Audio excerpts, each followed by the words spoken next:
श्री कृष्ण गोविंद हरे मुरारी, हे नाथ नारायण वासुदेवा। सूत जी को नमस्कार, श्रीमद् भागवत को नमस्कार, माँ सरस्वती को नमस्कार, भगवान के नर नारायणों को नमस्कार, व्यासदेव जी को नमस्कार, परीक्षित जी को नमस्कार, सुखदेव जी को नमस्कार करके श्रीमद् भागवत की चर्चा करते हैं। ब्रह्मा जी का भगवत धाम दर्शन और भगवान के द्वारा उन्हें चतुश्लोकी भागवत का उपदेश। श्री सुखदेव जी ने कहा, प्रेक्षित, जैसे सौपन में देखे जाने वाले पदार्थों के साथ उसे देखने वाले का कोई संबंध नहीं होता, वैसे ही देहादि से अतीत अनुभव स्वरूप आत्मा का माया के बिना दृश्य पदार्थों के साथ कोई संबंध नहीं हो सकता। विविध रूप वाली माया के कारण यह विविध रूप वाला प्रतीत होता है, और जब उसके गुणों में रम जाता है तब यह मैं हूँ, यह मेरा है, इस प्रकार मानने लगता है। किंतु जब यह गुणों को शुद्ध करने वाले काल और मोह उत्पन्न करने वाली माया, इन दोनों से परे अपने अनंत स्वरूप में मोह रहित होकर रमण करने लगता है, आत्मा राम हो जाता है, तब यह मैं मेरा का भाव छोड़कर पूर्ण उदासीन गुणातीत हो जाता है। ब्रह्मा जी की निष्कपट तपस्या से प्रसन्न होकर भगवान ने उन्हें अपने रूप का दर्शन कराया और आत्म तत्व के ज्ञान के लिए उन्हें परम सत्य परमार्थ वस्तु का उपदेश किया। तीनों लोकों के परम गुरु आदि देव ब्रह्मा जी अपने जन्म स्थान कमल पर बैठकर सृष्टि करने की इच्छा से विचार करने लगे, परंतु जिस ज्ञान दृष्टि से सृष्टि का निर्माण हो सकता था और जो सृष्टि व्यापार के लिए वांछनीय है, वह दृष्टि उन्हें प्राप्त नहीं हुई। एक दिन वे यही चिंता कर रहे थे कि प्रलय के समुद्र में उन्होंने व्यंजनों के 16वें एवं 21वें अक्षर त तथा प को तप तप तप करो इस प्रकार 2 बार सुना। प्रेक्षित, महात्मा लोग इस तप को ही त्यागियों का धन मानते हैं। यह सुनकर ब्रह्मा जी ने वक्ता को देखने की इच्छा से चारों ओर देखा, परंतु वहां दूसरा कोई दिखाई न पड़ा।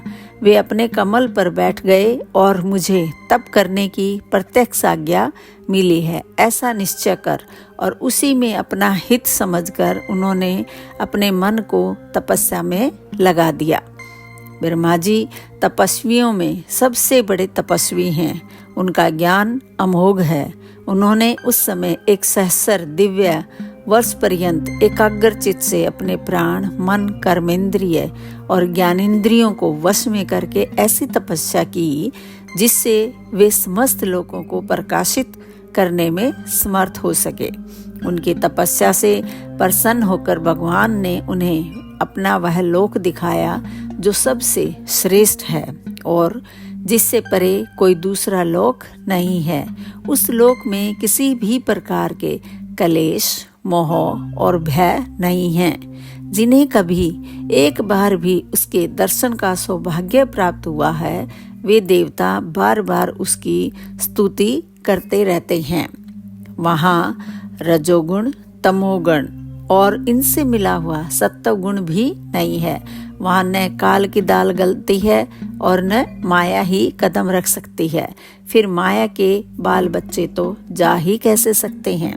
वहाँ भगवान के वे पार्षद निवास करते हैं जिनका पूजन देवता और दैत्य दोनों ही करते हैं। उनका उज्ज्वल आभा से युक्त श्याम शरीर, शत दल कमल के समान कोमल नेत्र और पीले रंग के वस्त्र से शोभायमान है। अंग अंग से राशि राशि सौंदर्य बिखरता रहता है। वे कोमलता की मूर्ति हैं। सभी के 4 भुजाएं हैं। वे स्वयं तो अत्यंत तेजस्वी हैं ही। मणि जनित सुवर्ण के प्रभा में आभूषण भी धारण किए रहते हैं। उनकी छवि मूंगे, वैदुर्य मणि और कमल के उज्ज्वल तंतु के समान है। उनके कानों में कुंडल, मस्तक पर मुकुट और कंठ में मालाएं शोभायमान हैं। जिस प्रकार आकाश बिजली सहित बादलों से शोभायमान होता है, वैसे ही वह लोक मनोहर कामिनियों की कांति से युक्त महात्माओं के दिव्य तेजोमय विमानों से स्थान स्थान पर सुशोभित होता रहता है। उस वैकुंठ लोक में लक्ष्मी जी सुंदर रूप धारण करके अपनी विविध विभूतियों के द्वारा भगवान के चरण कमलों की अनेकों प्रकार से सेवा करती रहती हैं। कभी कभी जब वे झूले पर बैठकर अपने प्रियतम भगवान की लीलाओं का गायन करने लगती हैं, तब उनके सौंदर्य और सुरभि से उन्मत्त होकर भौरें स्वयं उन लक्ष्मी जी का गुणगान करने लगते हैं। ब्रह्मा जी ने देखा कि उस दिव्य लोक में समस्त भक्तों के रक्षक लक्ष्मीपति, यज्ञपति एवं विश्वपति भगवान विराजमान हैं। सुनंद, नंद, प्रबल और अरहण आदि मुख्य मुख्य पार्षदगण उन प्रभु की सेवा कर रहे हैं। उनका मुख कमल प्रसाद मधुर मुस्कान से युक्त है। आंखों में लाल लाल डोरियां हैं, बड़ी मोहक और मधुर चितवन है। ऐसा जान पड़ता है कि अभी अभी अपने प्रेमी भक्त को अपना सर्वस्व दे देंगे। सिर पर मुकुट, कानों में कुंडल और कंधे पर पीतांबर जगमगा रहे हैं। वक्षस्थल पर एक सुनहरी रेखा के रूप में श्री लक्ष्मी जी विराजमान हैं और सुंदर 4 भुजाएं हैं। वे एक सर्वोत्तम और बहुमूल्य आसन पर विराजमान हैं। पुरुष, प्रकृति, महतत्व, अहंकार, मन, 10 इंद्रिय, शब्द आदि 5 तन्मात्राएं और पंचभूत, ये 25 शक्तियां मूर्तिमान होकर उनके चारों ओर खड़ी हैं। समग्र ऐश्वर्य, धर्म, कीर्ति, श्री, ज्ञान और वैराग्य, इन 6 नित्य सिद्ध स्वरूप भूत शक्तियों से वे सर्वदा युक्त रहते हैं। उनके अतिरिक्त और कहीं भी ये नित्य रूप से निवास नहीं करती। वे सर्वेश्वर प्रभु अपने नित्य आनंद में स्वरूप में ही नित्य निरंतर निमग्न रहते हैं। उनका दर्शन करते ही ब्रह्मा जी का हृदय आनंद के उद्रेक से लबालब भर गया। शरीर पुलकित हो उठा, नेत्रों में प्रेमाश्रु छलक आए। ब्रह्मा जी ने भगवान के उन चरण कमलों में जो परमहंसों के निवृत्ति मार्ग से प्राप्त हो सकते हैं, सिर झुकाकर प्रणाम किया। ब्रह्मा जी के प्यारे भगवान अपने प्रिय ब्रह्मा को प्रेम और दर्शन के आनंद में निमग्न, शरणागत तथा प्रजा सृष्टि के लिए आदेश देने के योग्य देखकर बहुत प्रसन्न हुए। उन्होंने ब्रह्मा जी से हाथ मिलाया तथा मंद मुस्कान से अलंकृत वाणी में कहा। श्री भगवान ने कहा, ब्रह्मा जी, तुम्हारे हृदय में तो समस्त वेदों का ज्ञान विद्यमान है। तुमने सृष्टि रचना की इच्छा से चिरकाल तक तपस्या करके मुझे भली भांति संतुष्ट कर दिया है। मन में कपट रखकर योग साधन करने वाले मुझे कभी प्रसन्न नहीं कर सकते। तुम्हारा कल्याण हो, तुम्हारी जो अभिलाषा हो वही वर मुझसे मांग लो, क्योंकि मैं मुंह मांगी वस्तु देने में समर्थ हूँ। ब्रह्मा जी, जीव के समस्त कल्याणकारी साधनों का विश्राम पर्यवसान मेरे दर्शन में ही है। तुमने मुझे देखे बिना ही उस सूने जल में मेरी वाणी सुनकर इतनी घोर तपस्या की है। इसी से मेरी इच्छा से तुम्हें मेरे लोक का दर्शन हुआ है। तुम उस समय सृष्टि रचना का कर्म करने में किम कर्तव्य विमूढ़ हो रहे थे। इसी से मैंने तुम्हें तपस्या करने की आज्ञा दी थी, क्योंकि निष्पाप तपस्या मेरा हृदय है और मैं स्वयं तपस्या का आत्मा हूँ। मैं तपस्या से ही इस संसार की सृष्टि करता हूँ, तपस्या से ही इसका धारण पोषण करता हूँ और फिर तपस्या से ही इसे अपने में लीन कर लेता हूँ। तपस्या मेरी एक दुर्लंघ्य शक्ति है। ब्रह्मा जी ने कहा, भगवान, आप समस्त प्राणियों के अंतःकरण में साक्षी रूप से विराजमान रहते हैं।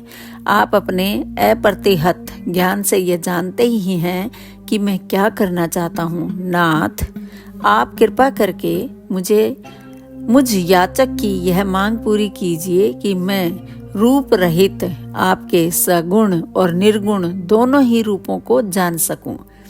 आप माया के स्वामी हैं। आपका संकल्प कभी व्यर्थ नहीं होता। जैसे मकड़ी अपने मुंह से जाला निकालकर उसमें कीड़ा करती है और फिर उसे अपने में ही लीन कर लेती है, वैसे ही आप अपनी माया का आश्रय लेकर इस विविध शक्ति संपन्न जगत की उत्पत्ति, पालन और संहार करने के लिए अपने आप को ही अनेक रूपों में बना देते हैं और कीड़ा करते हैं। इस प्रकार आप कैसे करते हैं, इस मर्म को मैं जान सकूं, ऐसा ज्ञान आप मुझे दे दीजिए। आप मुझ पर ऐसी कृपा कीजिए कि मैं सजग रहकर सावधानी से आपकी आज्ञा का पालन कर सकूं और सृष्टि की रचना करते समय भी कर्तापन आदि के अभिमान से बंध न जाऊं। प्रभो, आपने एक मित्र के समान हाथ पकड़कर मुझे अपना मित्र स्वीकार किया है।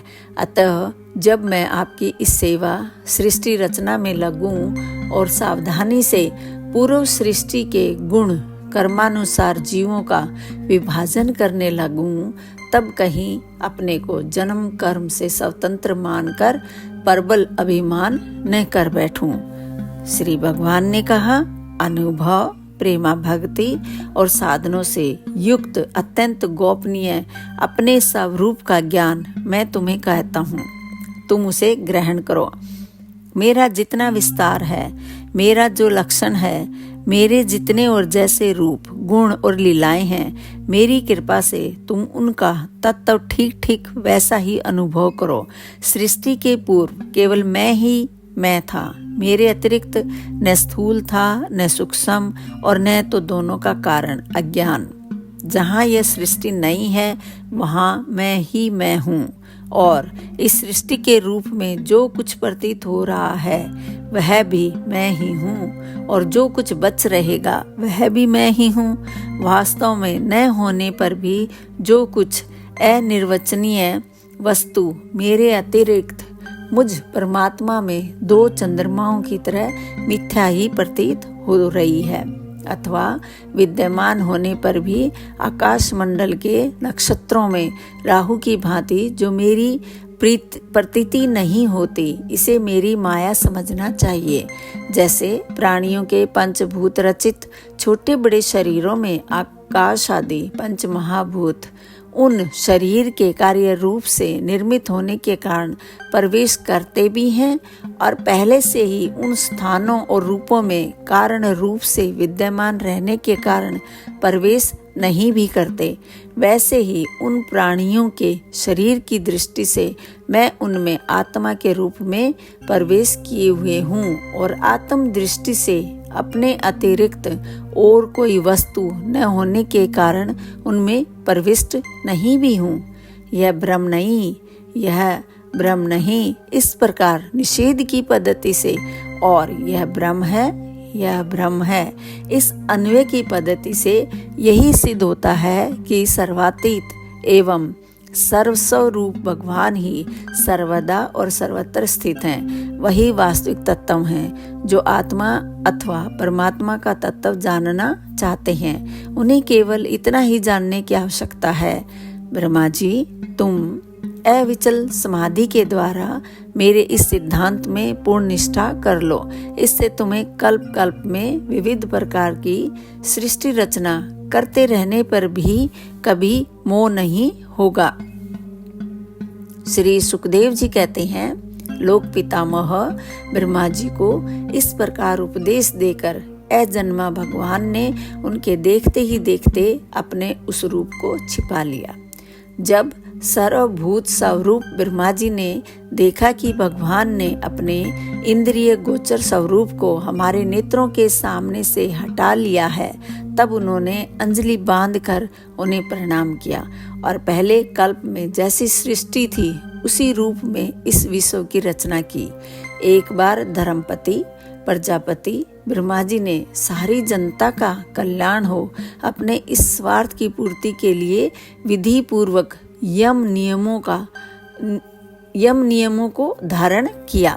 उस समय उनके पुत्रों में सबसे अधिक प्रिय परम भक्त देवर्षि नारद जी ने मायापति भगवान की माया का तत्व जानने की इच्छा से बड़े संयम, विनय और सौम्यता से अनुगत होकर उनकी सेवा की और उन्होंने सेवा से ब्रह्मा जी को बहुत ही संतुष्ट कर लिया। प्रेक्षित, जब देवर्षि नारद ने देखा कि मेरे लोक पितामह पिताजी मुझ पर प्रसन्न हैं, तब उन्होंने उनसे यही प्रश्न किया जो तुम मुझसे कर रहे हो। उनके प्रश्न से ब्रह्मा जी और भी प्रसन्न हुए। फिर उन्होंने यह 10 लक्षण वाला भागवत पुराण अपने पुत्र नारद को सुनाया, जिसका स्वयं भगवान ने उन्हें उपदेश किया था। प्रेक्षित, जिस समय मेरे परम तेजस्वी पिता सरस्वती के तट पर बैठकर परमात्मा के ध्यान में मगन थे, उस समय देवऋषि नारद जी ने वही भागवत उन्हें सुनाया। तुमने मुझसे जो यह प्रश्न किया है कि विराट पुरुष से इस जगत की उत्पत्ति कैसे हुई तथा दूसरे भी जो बहुत से प्रश्न किए हैं, उन सब का उत्तर मैं उसी भागवत पुराण के रूप में देता हूँ। दोस्तों, यहाँ यह अध्याय समाप्त होता है। आप सब मेरा वीडियो रोजाना देख रहे हैं, उसके लिए आपका बहुत बहुत धन्यवाद।